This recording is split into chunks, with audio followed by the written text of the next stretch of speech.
Hey guys, how's it going? So I have a little story to tell, as you can kind of tell by the title. You know, disclaimer, I'm gonna give a disclaimer now. I understand that in all situations and scenarios, there are, many sides to one story, and in the middle of it all is the truth. So I do know that, I'm giving just my side or my perspective of the story, while I'm certain that all I'm seeing is just one layer of the big onion. So there we go, there's that. So let's get on with the story.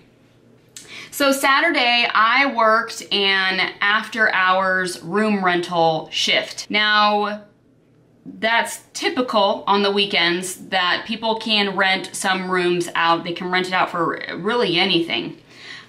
So I came in after it closed for a few hours to do this after-hours room rental, which ended up being a birthday party.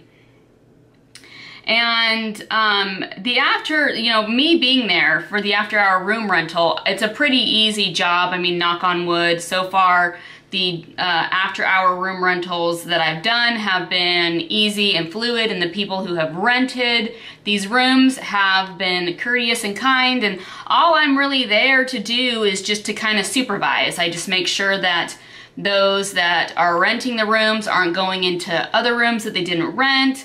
I'm making sure that those who rented are following with the rules and regulations on the permit that they signed when they rented the rooms. So that's about it. So I am sitting at my desk, which is the front desk of the building. And the front desk is right before the front doors. So the other benefit to that too is I can see all who's coming and going. And I can also, like, if for instance somebody from off the street comes in and decides to want to work out, I can tell them, no, the building's closed, this is a private party that's going on right now. There wasn't much for me to do after everyone got set up and situated, so what I've been doing during during these after hours room rentals is reading the manual to the computer program that the whole building is run by. So since I've only been working for, I don't know, how long has it been? About a month or so. And while I've caught on pretty quickly, there are still some of those small things that I don't do regularly that I get really tired having to ask for help in. So I finally just asked my supervisor if she had a manual for the program so that I can just read it and understand it. So that's what I've been doing. I've just been reading it and understanding it and sleeping with it at night. I watched as the birthday boy gives all these warm hugs to all of his guests, which I'm assuming is family and friends, just from what it looked like. And very kind, warm people. And there was one gal in particular who kind of seemed a little bit of the odd one out in comparison to this group. But I thought she was totally cool, and of course, I feeling like someone who at times feels like the odd one out in the group, I feel like I can kind of pinpoint those that might also be the odd one out. And at one moment, this gal came to me. So I think she was about my age, and she had a little child. But she comes up to me and she says, "I need to smoke. Are there any rules as to how close I am to be to the building if I go out and smoke?" So I answered her question, and she leaves out the building. And I go back to reading my manual. And in my mind, I'm sitting here thinking, because remember, I'm like a little bit of a time freak, I'm sitting there thinking, okay, she'll probably be gone for like 5 or 10 minutes. No joke, she came back maybe 60 seconds later. I thought it was funny that I took note of that, because usually I don't take, that's something so insignificant that I wouldn't take note in, but for whatever reason, which now looking back in hindsight, I see why. So she stays kind of more with her child, just kind of walking back and forth. Now with the way the building is set up, I'm facing this way. Over to my left is one room, and they rented out 3 rooms. And then they have to cross in front of me to get to the other 2 rooms. So a lot of times I saw this lady going back and forth with her daughter, or going back and forth just in general, just to go to the other rooms. I didn't see her socializing much with the other people there, but at the same time, I wasn't like paying that close of attention to only her. She comes up to me a little while later and she goes, "You're probably ready to go home, weren't you?" And I said, "Well, not really. I came in just for the room rental. I didn't work at all today." And she goes, "Oh, okay." And then we just got to chatting. And we talked about many different things. And what I liked was how easy it was to talk to her. She just felt like one of my kind, one of my people, you know, or we are who we are, and we speak how we speak, and that's just how it is. And that's what I noticed in her, and that's what I appreciated in her. So she then goes off and does some more stuff with her kid and more stuff with the birthday party. And then she leaves 30 minutes before the room rental is over, which the room rental was for a couple hours. Did I mention that? Anyways, for a couple hours. So she comes up to me and she thanks me for my time. And she wishes me a good day, and I wish her the same. I wish her a good day. And as she's walking out the doors, I remember thinking, I wish I at least had gotten her name, you know? And I thought, man, that stinks. Maybe I'll ask one of these other people what her name is, like, you know, just if it comes up, you know? And the moment I thought that, not even a second later, I hear from the room to my left, one lady yell, all she did was smoke the entire time. And immediately I felt this need to stand up for this girl, because I'm assuming they were talking about her. She was the only one that went out, from my understanding, for a smoke break. And now she's out of the building and someone feels the need to say something. I mean, I just assume they're talking about her. I could be wrong though. And it took all that I had to remain seated and to not say anything. Because what I really wanted to do was stand up and to yell just as loud as that lady yelled to that whole room full of men, women, and children who now heard what she said, because they were all in there for cake and ice cream and presents, and they were all, it was towards the end of the party. And I wanted to say, that is wrong. I've been sitting right here the entire time, and she left once for about 30 to 60 seconds. But of course, I didn't, because I also don't want to get in trouble, and I want to keep my job, and I don't want to cause any sort of contention.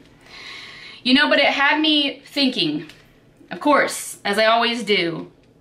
And I wondered in that moment when I was telling myself to like calm down, if this gal knew already that they talk about her. Again, like I said in my disclaimer, I understand that there are two sides to every story. I understand that I am looking at this situation from a very outside perspective. So I don't know what's really going on, what has been going on, but I also remember thinking, don't be that kind of person. And whether I was saying that to myself or just thinking it out loud and hoping someone in the universe heard me, I realized how it does us no good to be that kind of a person. I also went on to think about the odd ducks, the weirdos, the odd ones out, the rebels in a group. And how much they, or do they, know or assume that the majority of the group is talking about them. Because I'm sure they know that they don't work inside the mold that everyone would like them to be in. The situation in and of itself is a little, I don't like to say the word trigger. What's another word? It's a little, it kind of hits a little close to home. You know, I know that I am different than many of the people in my social circle.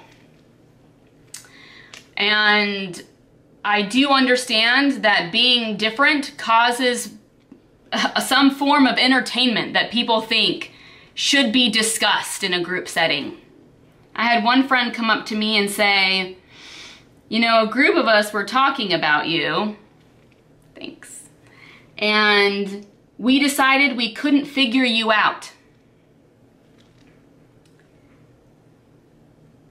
And my response back was, I'm not that hard to figure out. But on the flip of that, I don't necessarily trust the people that find me hard to figure out.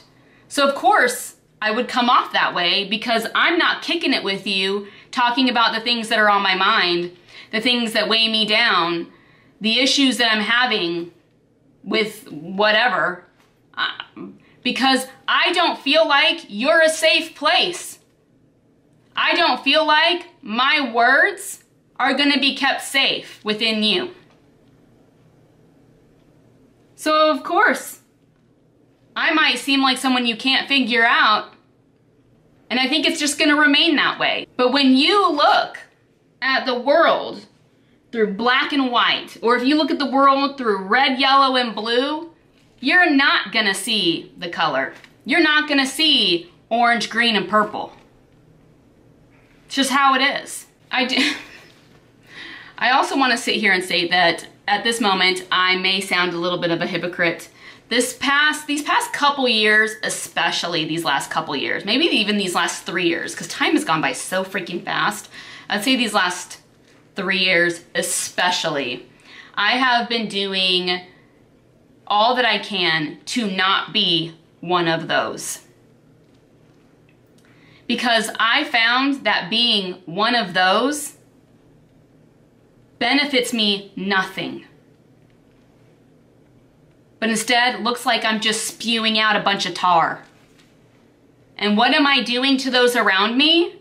I'm dimming their light by talking negatively about someone else, be it truthful or not. Another thing I thought about after hearing this lady say that is the commandment, thou shalt not bear false witness. I remember when I first heard that scripture when I was young, and I asked my mom, what does that mean to bear false witness? And she said, well, that means to gossip. And I know she meant it, I know she broke it down such so that my young mind would understand. But in that moment, as I'm sitting there at that desk, I thought about what it truly means to bear false witness. That is saying that we saw one thing and we're gonna lie and say we saw it another way. So I sat there and thought, you are also wrong because you did not see her stand outside the entire hour and a half that she was here at this party.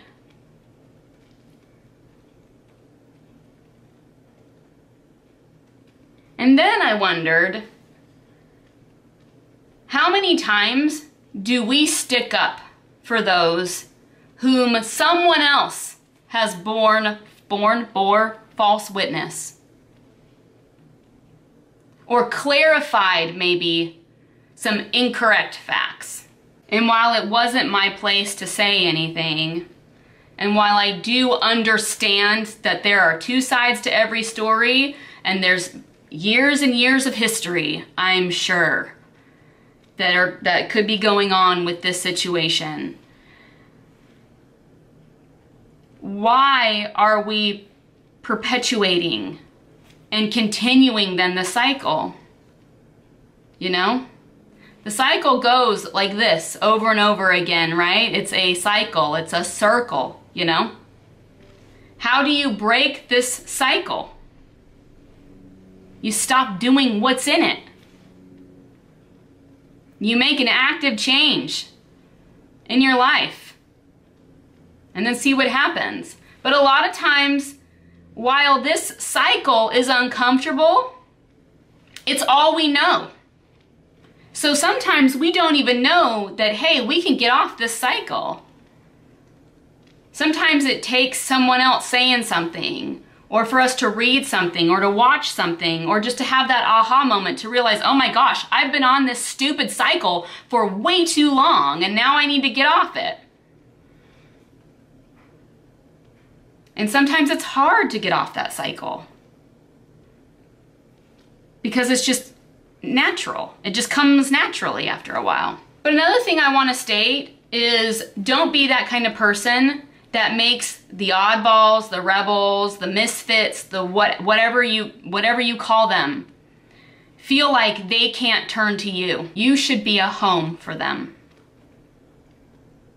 You know, and to be completely honest, I would rather hang out with the weirdos, the oddballs, and the rebels.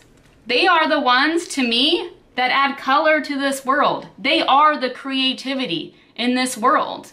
They are the ones that have opened my eyes to a new perspective. So many times, I look at things in black and white until someone comes along and shows me the color. So I enjoy meeting people from all walks of life because I enjoy what they teach me. And I know I could do better than making snap judgments. And remember too, I feel like I need to say this. And remember too that when like the odds are against you, or when you feel like the group is against you, or like everything is against you, know too that if you're true to yourself, that you do have angels, God, the universe, whatever divine source that you believe in, that will back you up. There's a quote that I heard, and I can't remember the source, and it said, "A man in the right with God on his side is in the majority, though he be alone." So always know that you have someone there, or a power there, or an energy there that will back you up. Even if you can't see them, her, it, him, whatever. Even if you can't see, know that you are enough and that you validate yourself. And don't let what other people say affect you. Even if you know they are saying it behind your back. And for the rest of us, let's quit talking behind people's backs. How did it feel when you heard someone say something inaccurate behind your back, or even accurate behind your back? How did that make you feel?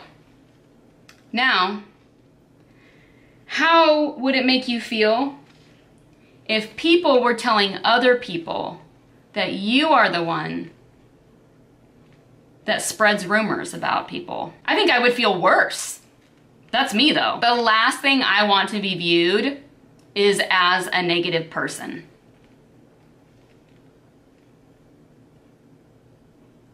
I want to be viewed as someone who at least attempts to make life a little bit better. And I would like to be viewed as someone that y'all can come to when you need someone to talk to. And I will help validate you. And I will help you validate you. So that's it. I'm gonna like step off my little soapbox here. And yeah, I'll talk to you guys later. Catch you on the flip.